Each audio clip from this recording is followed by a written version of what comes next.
phase qui est un peu nerveuse sur les marchés financiers. On voit que la volatilité sur les marchés américains retrouve des niveaux qu'on n'a pas vus depuis le début du mois d'octobre, parce qu'on est dans une situation où les thèmes qui étaient déjà présents le reste de l'année se sont accélérés en cette fin d'année. Le premier d'entre eux, c'est quel impact de la hausse du prix des matières premières, des problèmes d'approvisionnement au niveau mondial, problèmes logistiques, et de la hausse des coûts de manière globale pour les entreprises, quel impact pour les résultats du quatrième trimestre. Et donc, ce résultat, on ne l'aura que début d'année prochaine, mais le marché est déjà dans une phase d'anticipation par rapport à cet impact potentiel sur le résultat des entreprises.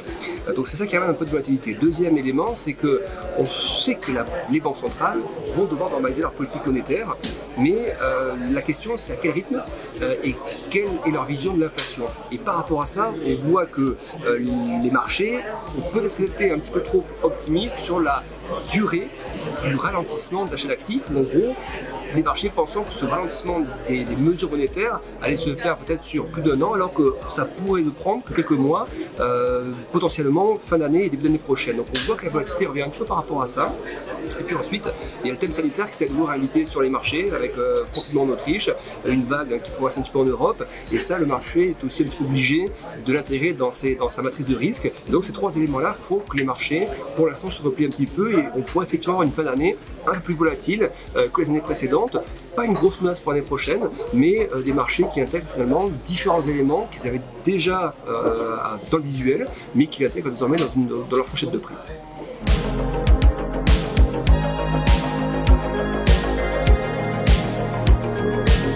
C'est vrai que le repli était très marqué. On est passé en l'espace de 6 mois de 1,23 à une zone de 1,12, un repli qui est quand même explicable à la base par le différentiel d'inflation en Europe et aux États-Unis, par le différentiel de perception du marché, de la vitesse de réaction de la Fed par rapport à ça, par rapport à l'Europe, qui aurait un peu plus de marge qu'aux États-Unis, où on voit qu'aux États-Unis, les salaires progressent plus vite qu'en Europe, ce qui déclenche du coup cette fameuse spirale salaire et prix, donc qu'il faut commencer à maîtriser avec de la politique monétaire, mais il semble quand même que le marché surjoue un peu l'euro à la baisse, parce que l'Europe est aussi confrontée aux mêmes problématiques, à un degré moindre, mais les prix progressent, la croissance est bien là, les perspectives de croissance sont bonnes, et il n'y a pas beaucoup de raison que par secteur, les salaires progressent aussi sur les secteurs les plus tendus.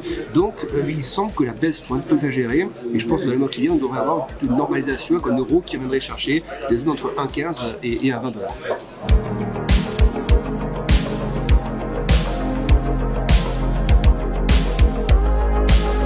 Oui, alors cette conférence sur le thème assez classique. On balaye un petit peu les indices mondiaux, les indices européens, on parle un petit peu de devises également avec l'évolution de l'euro par rapport au dollar, un peu de matières premières, pétrole et or.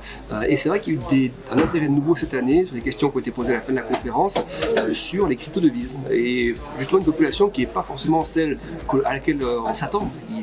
Une population qui est très jeune habituellement et qui connaît les marchés parfois que par le prisme des cryptos. Là, des investisseurs plus traditionnels qui sont présents sur différentes classes d'actifs habituellement et qui s'intéressent à l'aspect crypto sous forme d'actifs, comme un placement en fait. Est-ce que les cryptos peuvent devenir une classe d'actifs à part entière à intégrer au portefeuille? Et ça, c'est une nouveauté qu'on n'avait pas par exemple sur les salons des années précédentes.